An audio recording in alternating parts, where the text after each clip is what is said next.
Hi friends, ఈరోజు నేను మీకు ఫిష్ పకోడీ చేసి చూపిస్తానండి. వీటికి సైడ్ పీసెస్ తీసుకుంటే ఏంటంటే ఎక్కువ ముళ్ళులు ఉండవండి. ఒకటి రెండు ఉన్నగా అవి బోన్ లాగా ఉంటాయి గట్టిగా.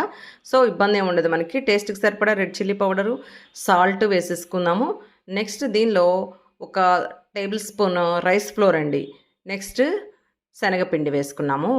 1 టేబుల్ స్పూన్ శనగపిండి, కొంచెం ఆయిలు, గరం మసాలా వేసుకొని మొత్తం మిక్స్ చేసేసుకోవాలి. దీని తర్వాత ఒక 2 ఎగ్స్ వేసుకున్నాను. కొంచెం పసుపు వేసుకొని మొత్తం కలిపేసేసేయాలి. కలిపేసి ఒక 10-15 మినిట్స్ వదిలేసి ఆయిల్ పెట్టుకొని డీప్ ఫ్రై చేసుకోవాలండి. డీప్ ఫ్రై చేసుకుంటే ఏంటంటే మనకి రైస్ ఫ్లోర్ వేయటం వల్ల క్రంచీగా ఉంటాయండి. ఎగ్ వేయటం వల్ల కూడా ఫ్లఫీనెస్ వస్తుంది. చాలా బాగుంటుంది. టేస్ట్ సూపర్ ఉంటుందండి. మీరు కూడా ట్రై చేయండి తప్పకుండా.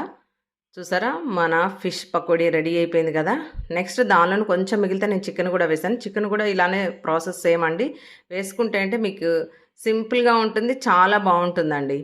ఇప్పుడు దీనిలో మనం 4 కర్రీ లీవ్స్ వేసుకొని ఫ్రై చేస్తే ఆ ఫ్లేవర్ పట్టి చికెన్కి చాలా బాగుంటుందండి. చికెన్ పకోడీ చూసారా, fish pakodi and chicken pakodi ready అయిపోయిందండి.